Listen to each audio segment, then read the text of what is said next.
What would you do if, while walking through the factory you built with your own hands, you suddenly overheard whispers revealing a terrifying truth? Not through reports, not from top management, but from casual conversation between two young workers, people who thought you were just another stranger in worn-out work clothes.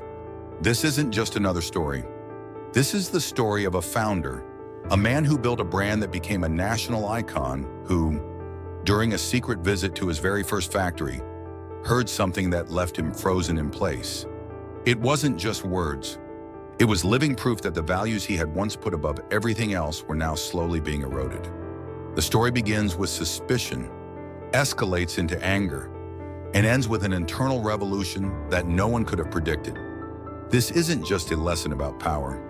It's a wake-up call for anyone who thinks, I know everything about my company. If you've ever wondered whether your employees truly believe in the vision you built, watch this story to the end, because sometimes the fall of an entire empire starts with a single whispered conversation on the factory floor. Subscribe and stay with us till the end, because the twist will leave you speechless. Ready? Let's begin. It was a Monday morning like any other at the industrial zone on the outskirts of Pittsburgh, where the chimneys still breathed out the heavy pulse of the mechanical world. A man quietly stepped into the steel core manufacturing plant. He wore a faded denim jacket, an old baseball cap, mud-caked boots, and worn-out leather gloves. A cheap backpack, frayed at the seams, slung over his shoulder. Nothing about him stood out among the early shift workers except for the unusual silence surrounding him. No one knew the man was Nathan Cole, CEO and founder of Steel Core America's leading industrial equipment brand, with over 200 employees and 11 plants nationwide. Nathan had decided to go undercover. After months of vague rumors, mass resignations, internal reports growing more disconnected from reality, he knew he had to return to the roots. Not as a CEO in a tailored suit, but as a newcomer. Applying for a temp job, he chose the first factory he had ever built 17 years ago in Pennsylvania, the birthplace of his dream. But now, this place, once his pride, was being run by a new generation of management. People Nathan had once trusted, but was no longer so sure about. New guy, huh? A voice called out behind him. Nathan turned around. A skinny young man, around 22, was hauling a toolbox. Yeah, first day, Nathan replied, purposely lowering and roughening his voice. Well, welcome to hell, the young man chuckled dryly before walking away. Nathan didn't respond. He simply moved forward, his hand brushing the temporary badge clipped to his chest, printed with a fake name, Mike Dorsey. No one recognized the sharp eyes, the same eyes that once graced the cover of Forbes with the headline, "The man who turned the steel into a billion-dollar empire." Now, those eyes were silently tracing oil stains, strange behaviors, and the uneasy silences inside the very factory he had built from scratch. No grand speeches, no security detail, no CEO, just a man walking the factory floor with slow steps and an ear tuned to the truth. In the factory's cafeteria, where only watered-down coffee and soggy sandwiches were served, Nathan sat quietly in a corner, listening to the casual chatter. The suits upstairs, they don't get what it's like down here anymore. Yeah, unpaid overtime, busted safety gear.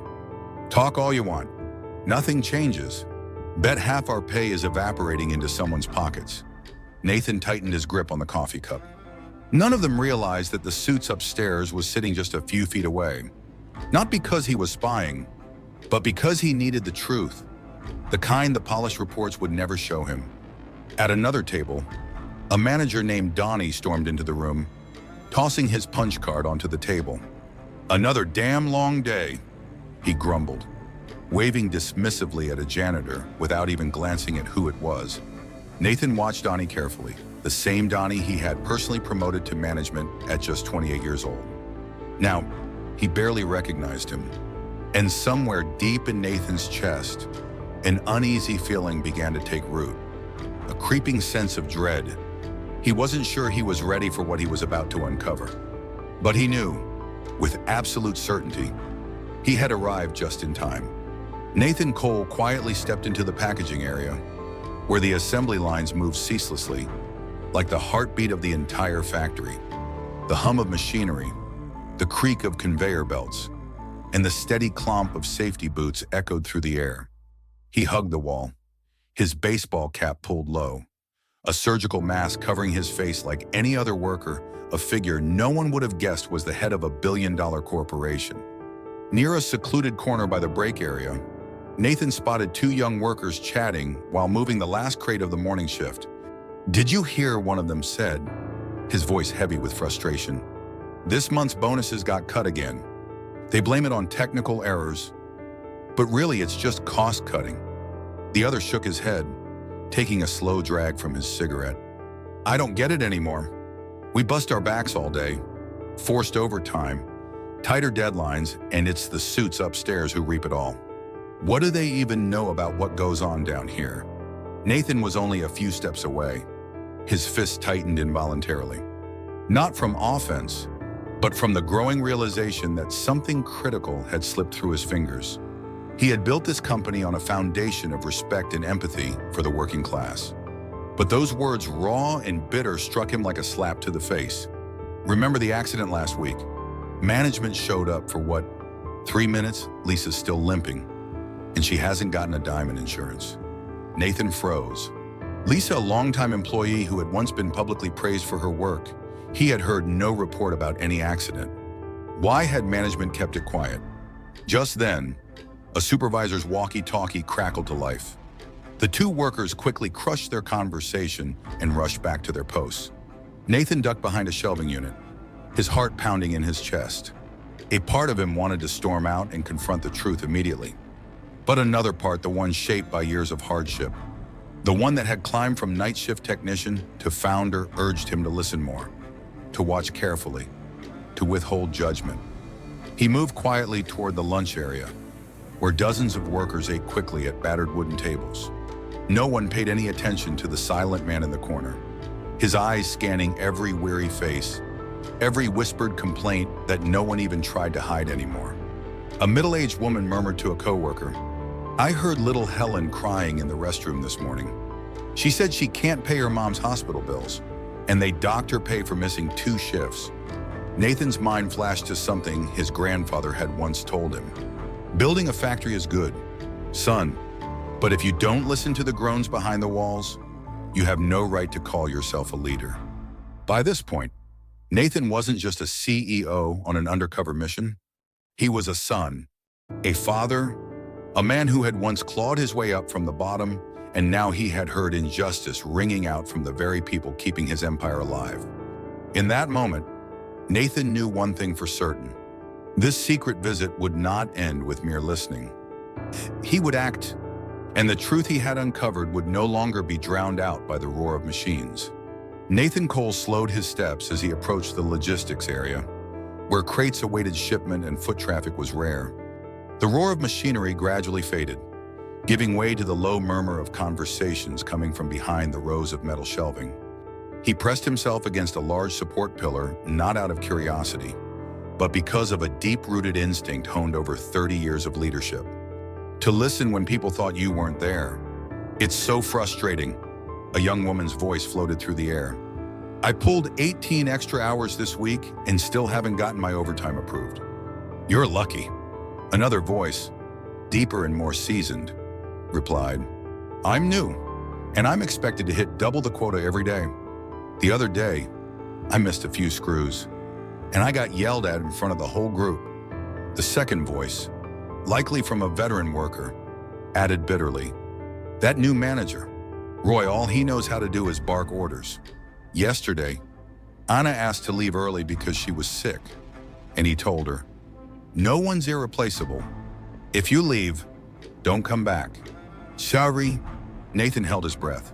"Roy, the manager of this branch, it was your master Mam Chon. On paper, Roy was one of their top performers, consistently high productivity numbers. But was the cost of those numbers the grinding down of human dignity?" A weary sigh followed. "We're just assembly line workers. No one cares about us. They only see how many products get made, not how many hands are swollen from screwing bolts all night." Nathan clenched his fists.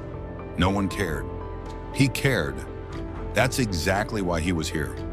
But what chilled him wasn't just the complaints, it was the resignation in their voices. Weariness had become second nature.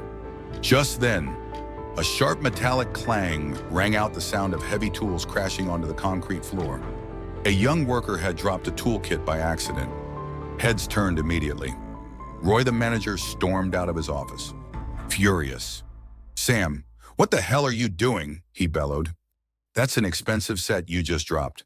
That's a whole week of your pay gone. You hear me? Mess up again and don't bother coming back." The boy Sam bowed his head, stammering apologies.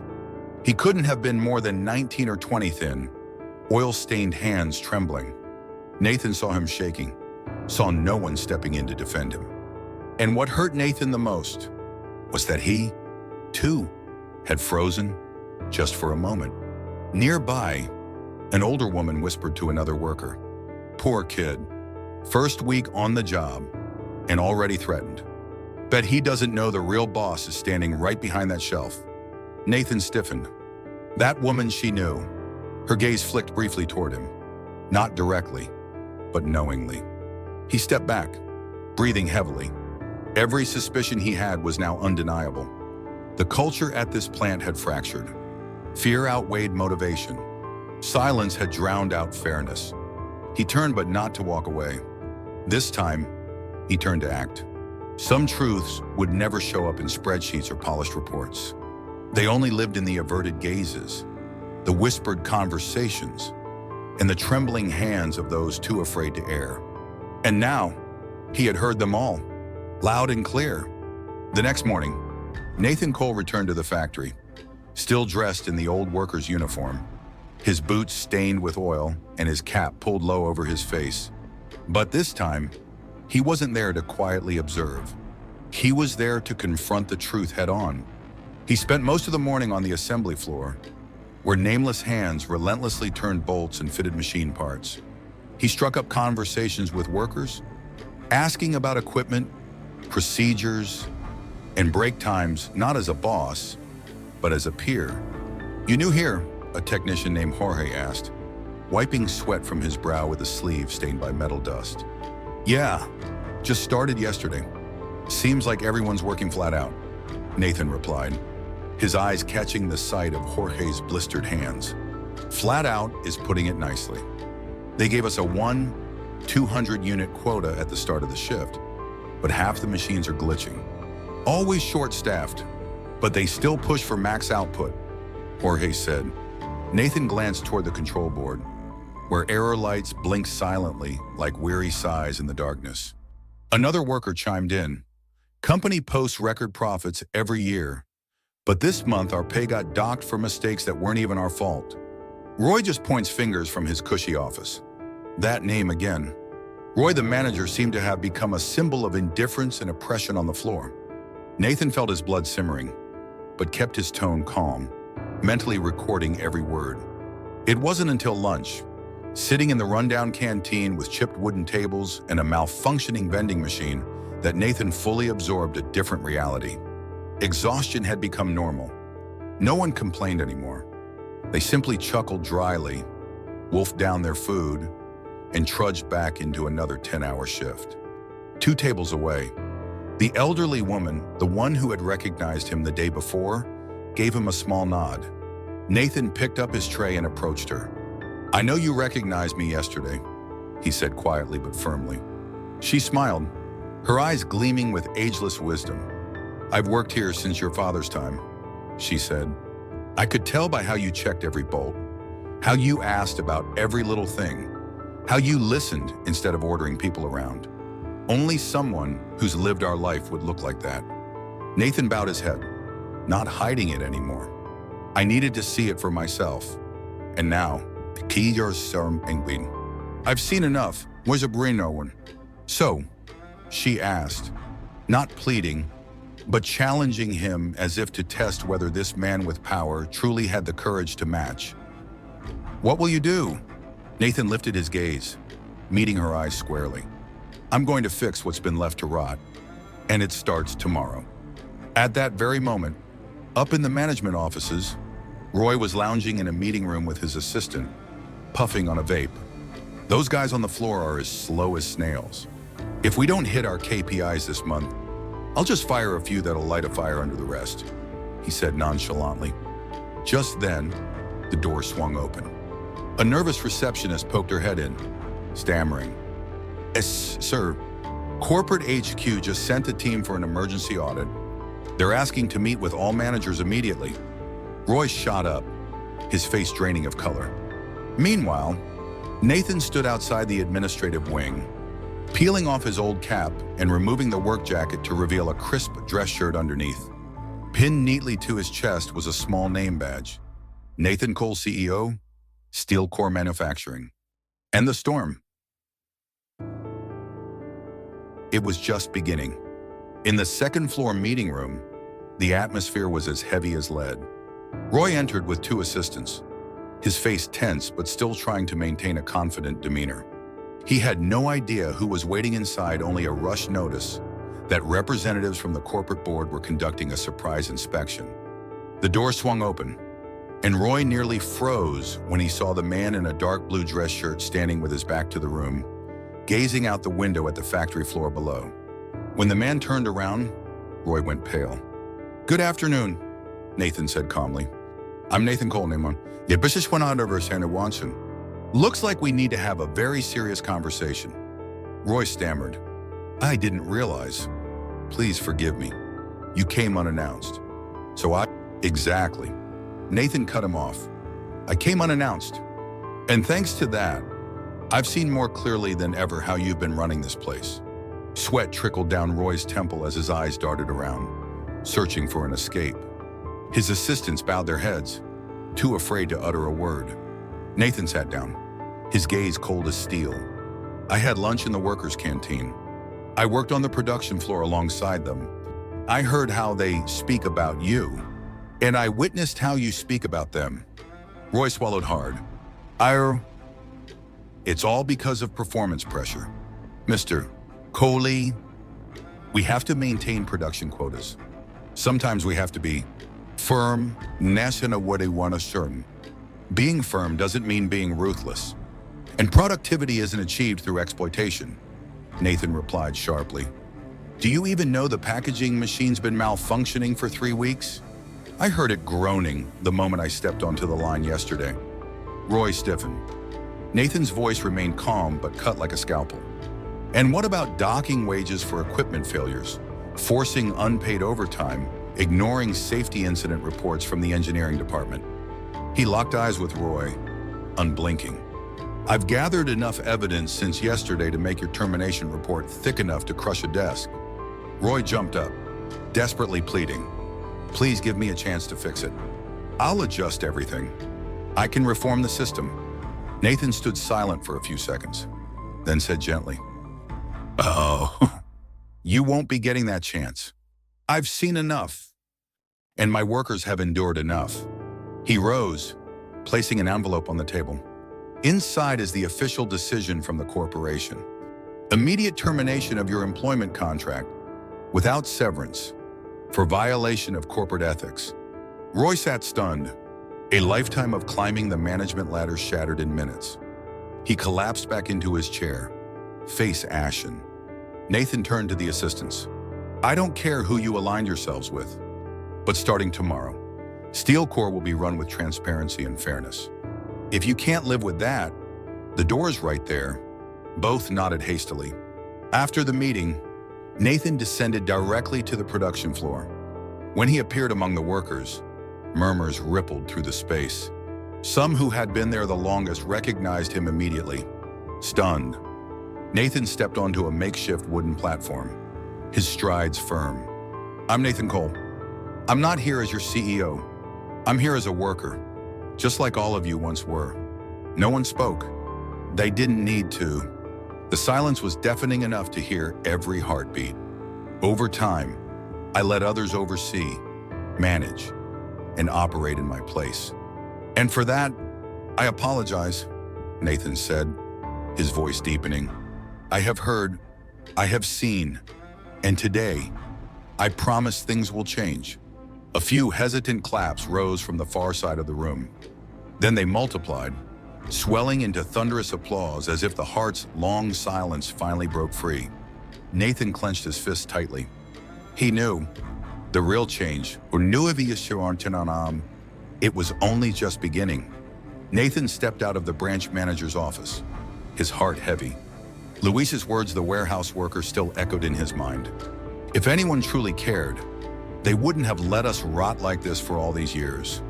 That sentence cut deep, slicing into the very belief Nathan once prided himself on, that his company was operating with fairness and humanity. But now, it was painfully clear. It was not. He walked straight toward the fabrication workshop, where the hammering of metal, the screech of steel cutters, and the sharp tang of oil filled the air. Each step seemed slower, heavier, because Nathan knew what he was about to hear, about to see, might change everything forever. Standing outside the workers' break room, Nathan noticed the door was slightly ajar, letting out a sliver of dim yellow light and the low murmur of conversation. He hadn't intended to eavesdrop, but a voice carried clearly enough to freeze him in place. Old Man Smith is about to retire, and no one's paying attention. 30 years of work, a lifetime of loyalty, and not even a proper thank you. Yeah, but who even knows who he is to the big bosses? We're just tiny cogs in the machine. Break one, replace it. No one cares. Nathan clenched his fists. He remembered the employee recognition program he had ordered each branch to uphold. And yet, stories like this silent heroes were being mercilessly forgotten. Another voice chimed in, bitterly. Last week I worked 12-hour shifts every day, and they still blamed me for late deliveries. Meanwhile, the shipping manager sits back and collects bonuses. That's the norm, someone else added. Speak up too much, and they cut your hours, dump you into the worst shifts, or just make you disappear from the schedule. Nathan couldn't listen anymore. His chest tightened. They were being exploited. They were living in fear. And the company, his company, was the one responsible. Nathan turned away silently. But this time, his steps weren't those of a passive observer. His eyes no longer carried doubt, only unwavering resolve. This had to end. Immediately, he veered into a side corridor and entered the document storage room. Thanks to his temporary worker badge, no one questioned him. Amid dusty filing cabinets, he began searching shift schedules, payroll records, disciplinary forms. The papers didn't lie. And what he found shattered him. Over 40% of workers at this branch averaged 10 to 12 hours per day. Some had no formal contracts. Some had been coerced into signing waivers agreeing not to file complaints. Shift leaders and floor managers received bonuses tied to productivity, incentivizing them to push dissenters onto worse shifts. When Nathan pulled up the file for Smith, the retiring worker, his heart ached. Not a single commendation. No recognition proposal. Just a cold sheet stamped. Reach retirement age. Nathan stood frozen. He knew he couldn't turn back time, but he could change the present and the future. He closed the drawer, drew a deep breath, and whispered, "This ends now. Tomorrow, he would reveal himself. But tonight, he needed an ally, the one who had dared to speak the truth. Luis." The next morning, the air in the factory felt heavier. Rumors of an internal audit buzzed through whispered conversations during break time. Yet no one suspected that the quiet, slightly clumsy new worker known as Nate would be at the center of the coming storm. Nathan walked into the operations room like a force about to topple the entire system. Some managers still sat casually, shoulders relaxed, thinking the rumors were just idle talk. Until Nathan suddenly rose in the middle of the room, facing the plant supervisors, shift leads, HR managers, and even the branch director. "Good morning," Nathan said. Or perhaps, more fittingly, greetings, fellow colleagues. "I'm Nathan Cole." The meeting room froze. Someone dropped a coffee cup. The familiar face from the cover of business magazines was standing right in front of them. And in that instant, they realized they had severely underestimated him. "For the past week, I've worked here unloading trucks, sweeping floors, and quietly listening to every conversation on the shop floor. Nathan continued, his voice steady. And what I heard has made it impossible for me to stay silent. The shift lead wiped the sweat from his forehead. The HR supervisor bit her lip. Several managers exchanged terrified glances, faces pale. I've reviewed shift logs, pay slips, and the unfair policies enforced against our workers. And I've heard firsthand how you've coerced, exploited, and threatened those who keep this factory running.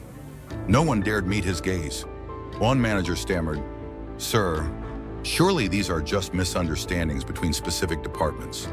Nathan raised a hand to cut him off. Misunderstandings don't leave workers passed out in warehouses. Misunderstandings don't force people to work 12-hour shifts without breaks.